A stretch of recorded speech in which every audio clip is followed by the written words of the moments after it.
Thank you for joining me for the California Community Service Learning Program with the National Medical Fellowships, which is sponsored by the California Wellness Foundation. This is an information session and to give you information on how to apply and what to expect from the program. My name is Tamikia Jackson. I am the Programs Coordinator with the National Medical Fellowships. I've been with NMF for 2 years. I'm starting my 3rd year with NMF. And I have been through 3 years of the California Community Service Learning Program, and it's an excellent program that really has an impact on the California community. So we're going to go through those things right now, and I would ask if you have questions, you can enter them into the text box as we go, or you can hold your questions until the end of our webinar, and then you can ask them through the chat box as well. So let's get started. So a little bit about the National Medical Fellowship. Our mission is to increase the pipeline of doctors, nurses, and physician assistants who have the professional knowledge, cultural competency, and commitment to provide quality health care to everyone in our diverse society. We know that as of right now, our medical population does not accurately reflect the diversity that is within our society, and NMF realized this over almost 70 years ago and decided to impact it. So they have been providing scholarships to underrepresented minorities for almost 70 years. We provide scholarships, and we also offer service learning programs to students within the health profession. This particular program is one of our service learning programs, and the difference between that and a regular scholarship is that you have to complete a 200-hour community service project in addition to receiving the scholarship award. So the nice thing about the service learning programs is that they invest in underrepresented minority health professionals, both by giving money and also giving you an opportunity to develop your skills as a leader and to support that. It promotes community involvement, and it supports community sites and their constituents. We know that everyone does not have access to good health care, and using the knowledge of medical students to help either through providing some sort of a program that addresses a medical need in a community or a program that addresses a social need or an academic need in a community can do a lot to help the disparities within that community. So that's a part of what we do. And then also a lot of the community sites that are within these underserved places have a lot of needs, and that's a need that you as a student, as a scholar can fulfill. So this particular program has a $5,000 scholarship attached to it. We have 10 scholars that are in the program, and we accept 10 scholars each year. Once you have been in the program, you do have the opportunity to renew your scholarship, and your application is given kind of a more consideration as a renewal scholar, but you do have to do a complete application again. So to be eligible, you must be a U.S. citizen or have a DACA status, which is Deferred Action for Childhood Arrivals, and that's a new addition that we have this year, but we wanted to extend that to that group who is not eligible for a lot of the financial aid that is out there. You have to identify the following underrepresented minority groups: African American, Latino, Native American, or Asian American, and for Asian American, it is Vietnamese or Cambodian only. The other caveat to that is if you do have a DACA status but you do not fall into one of those groups, you are still eligible.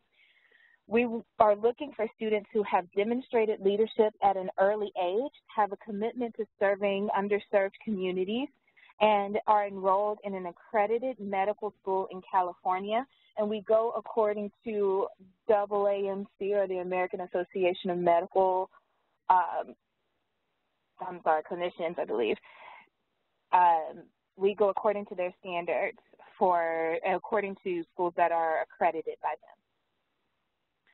So about the Community Health Project.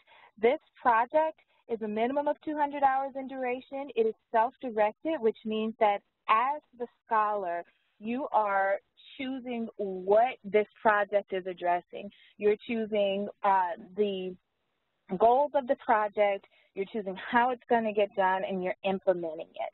So one of the reasons that we have this self-directed in there is because we want to make sure that needs are getting met in new ways, or needs that have not been met are being met. So it's not just supporting a project that's already been in motion, but really coming up with some things that are of your own, and that develops some really fine leadership skills that make for great community leaders, which is what we as an organization want to continue to support. And then, of course, it reaches an underserved community group.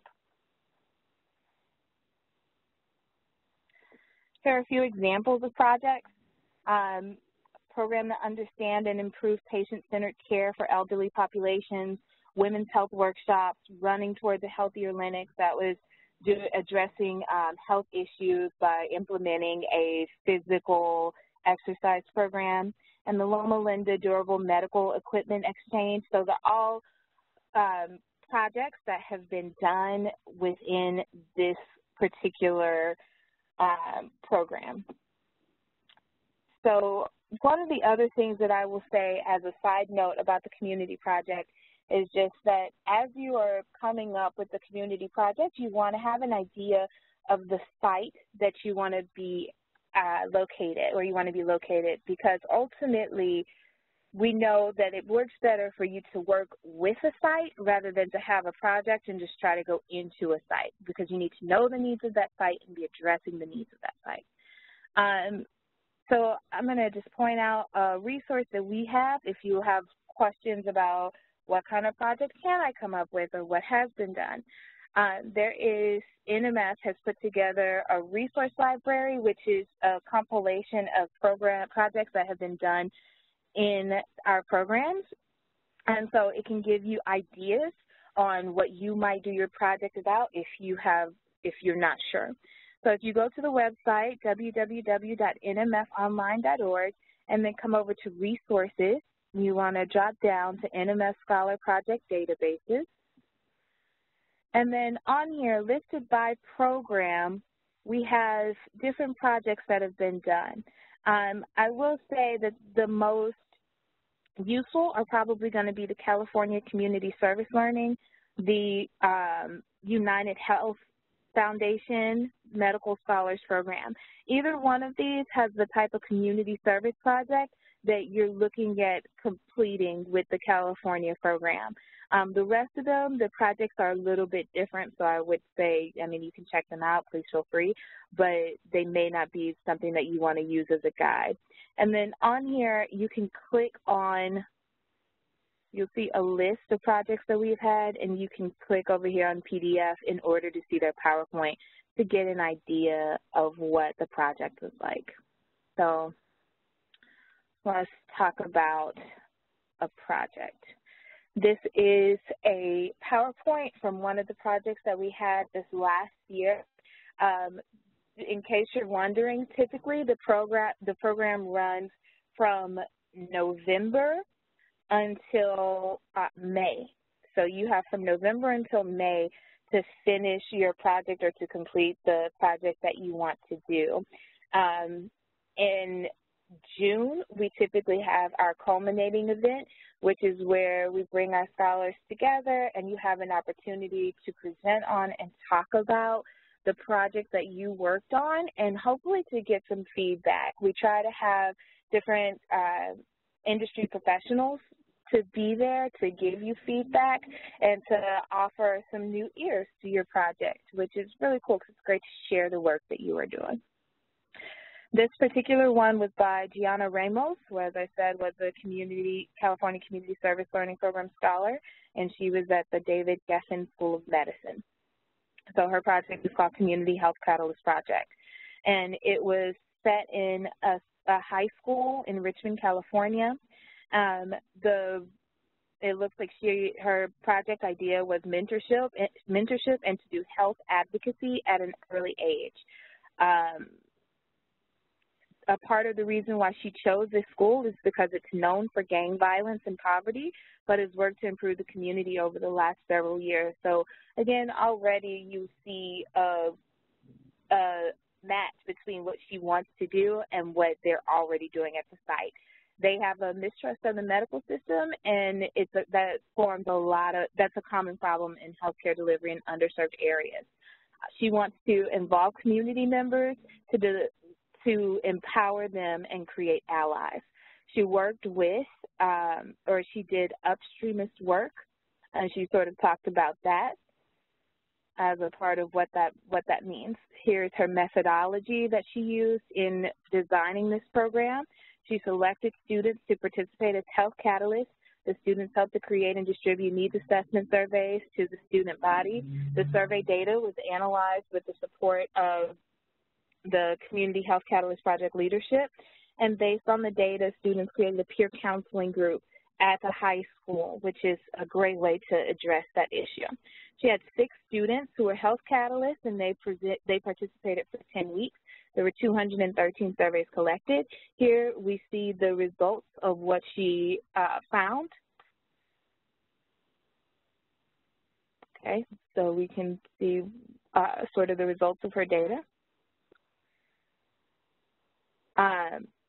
Here are some pictures from this, and you can see that you have sort of this peer-to-peer thing happening with the students, which is great, and then being able to learn different things to look at and to share that information within their community. Here's information about the discussion or things that what she did with her project, and it looks like she has her plans in here. She wants to do peer counseling to have the students, they taught the classmates coping skills. Her plan for the fall is to continue this project here so she can apply as a renewal scholar. And then she's looking to build in sustainability, and she's looking to do a better marketing and recruiting plan in the future. So she wants to get more students involved, which is great. That's something that we look at when we are looking at renewing. So this student is applying for renewal. Is we want to see how are you going to expand upon the project, what are you going to add, or what are you going to do differently to make it more effective. So coming out of her project, here is a little bit of information about the program, and here are elements that we have. So with the program, you have to have a site mentor. This is the person who is at the site that you have chosen to do your project, and they help to guide the project, but they also help to give access to the site and to navigate the site. So when I say that they help to guide the project, this should be a person who either has specialized knowledge about the population that you're going to be addressing and can help in that way, or specialized knowledge about the intervention that you are looking to do and can ensure that it's a sound intervention. If the site mentor is not completely sure about the problem that you're trying to address, but they're knowledgeable about the population, then you want to use them to know how to reach that population. And I would suggest talking to a faculty member at your school to advise you on what are the best ways to implement the intervention that you're looking to do. But ideally, that site mentor would have both kind of a subject matter and also a population, an understanding of the population. Monthly reporting, you have to report each month, just do a summary of what you did that month. It would give us information on any meetings that you had with your mentor, as well as let us know what issues you might be having, because we may have a possible answer to those issues, or we may be able to put you in touch with someone who may have an answer. We love to brainstorm and support students if we can. And then it also helps because you have to do a final report, and that final report, there's both there is a paper, a presentation, and a poster, and all of these, essentially the paper really analyzes what you did. It tells us what you did, tells us why you did it, it tells us how you did it, and what the results were. And then the presentation and the poster are a simplified version of that paper to give a visual representation of it and provide pertinent information.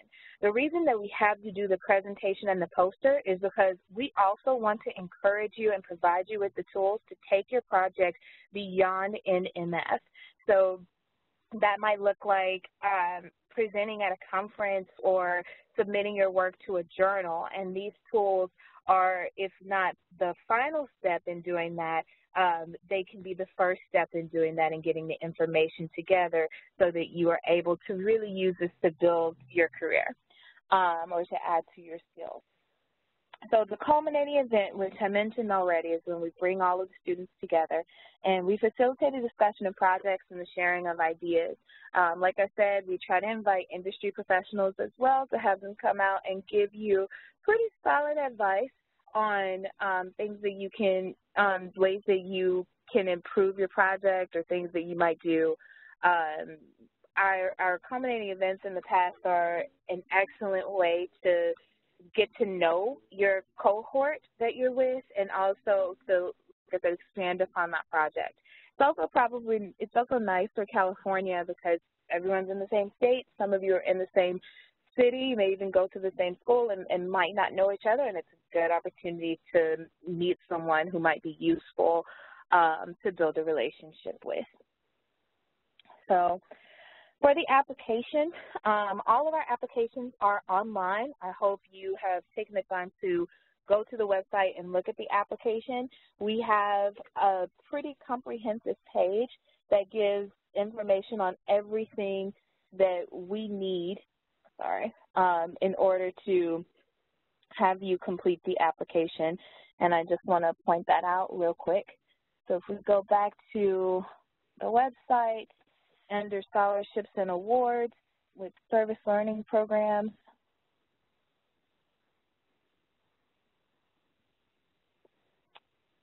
So we'll go to California Community Service Learning Program. And then over here on the left-hand side, under this, it has application checklist. And the application checklist gives a comprehensive understanding of everything that is due in order to apply for the scholarship. It talks about the financial aid documents, what we're looking for, academic documents.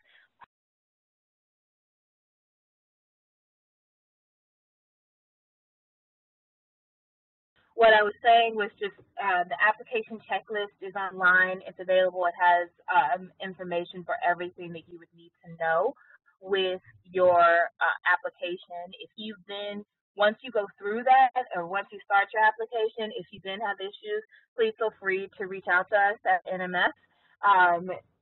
The scholarships email is the best email to use. It is scholarships@N as in national, M as in medical, F as in fellows, online.org. So scholarships@nmfonline.org.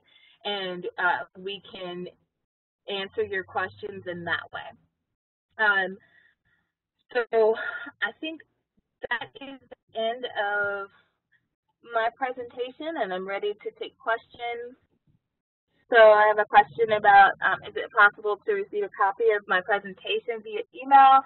That is possible. Email me at the scholarships@nmfonline.org email, and I can send you a copy of this presentation. I'm a little confused about finding a site mentor. Should we be looking for a mentor at one of the specified sites on your website, or should we contact that site to assess the needs and develop a project based on that? Okay, so the mentor does not have to come from a site that we specify. You are responsible for finding a site. So a lot of our students have found sites either through an organization that they've previously been working with or an organization that has an existing relationship with their school. So you would go to that site, you would talk to someone at that site, say you're interested in doing a community project with them, or if you're already involved, perhaps you know of a project that they're doing, and you can say, you know, I think I can help your project in these ways. Once you've found a site mentor or a person who's doing a project, you would talk to them about what are ways that I can address this problem that you have at your site, if that makes sense. So let's say for the project that I went through earlier with Gianna, she knew that she wanted to do something around health advocacy with teens, so she contacted high schools, and she found a high school, I believe actually her school had a relationship with that high school, and she might have been a volunteer with the program before, and she looked at what they were already doing and then pitched something to add to what they were doing or to make it better. There are some people who don't have an existing relationship, and they will go to the site and essentially see what is the work that they are doing, what can they add to it, or what is a need that they can address. So you should have a site. You should have a site and a site mentor in mind when you are applying. You might not have you should also have a project idea or an idea of the need that you want to meet, how you want to meet it in mind, but you might not have it totally spelled out until you have an opportunity to get in and to talk with the site mentor about that population. And even a lot of our students end up doing a survey of the population before they begin really implementing their project or their intervention. So you just want to make sure that your intervention makes sense according to the population that you're working with. You don't just want to go in and address the problem in the way that you want to. But the problem should, whatever it is that you're trying to address, should be known prior to prior to going into the site, if that makes sense, or prior to starting your project. The problem you want to address should be known prior to starting your project. I hope that makes sense and addresses that question. The application is due September 15th. I think those are most, if not all, the questions. Oh, if we have not been awarded financial aid from our school, are we still eligible to apply? You need to talk to your school and see if you can get a financial aid letter. So I don't know if that's a timing thing or if that's a different sort of financial situation thing, but you would need to talk to them, see if you can get some sort of letter. Okay, did all of those. Great. Okay. If we've that was the last question. Okay, I think so. That is everything. If we do not qualify for financial aid, if you do not qualify for financial aid, get a letter from your financial aid office just stating that. So you would need to go and talk to a person and let them know, or ask them for that letter.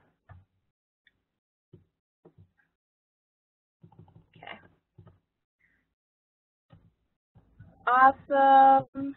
Thank you all for joining. And as I said, you can email me at scholarships@nmfonline.org.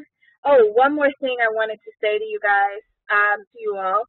Just as California students, we have a few more scholarships that are specific to you. Well, one more. The Victor Griffles Roy Scholarship is for any second or third year underrepresented minority medical student who is in Los Angeles that has an interest in hematology. So I would encourage you to apply if you have an interest in hematology. And then the National Alumni Council Scholarship is also open. It is only open to fourth year students. And you need to be a community service leader. I mean, you need to have a commitment to community service and have a demonstrated track of leadership at this point in your career. So the National Alumni Council Scholarship is $5,000, and the Griffles Roy Scholarship is $7,500. As I said, both of those are just scholarships, so there's not a service going component to it. All right, like I said, if you have questions, please feel free to email me. I'm currently in the office twice a week, just so you know. So if you email me and you don't get a response, just know that we'll answer you. It just might take me a little bit. All right, Have a great day. Thank you for joining. We really appreciate it, and we look forward to getting your application.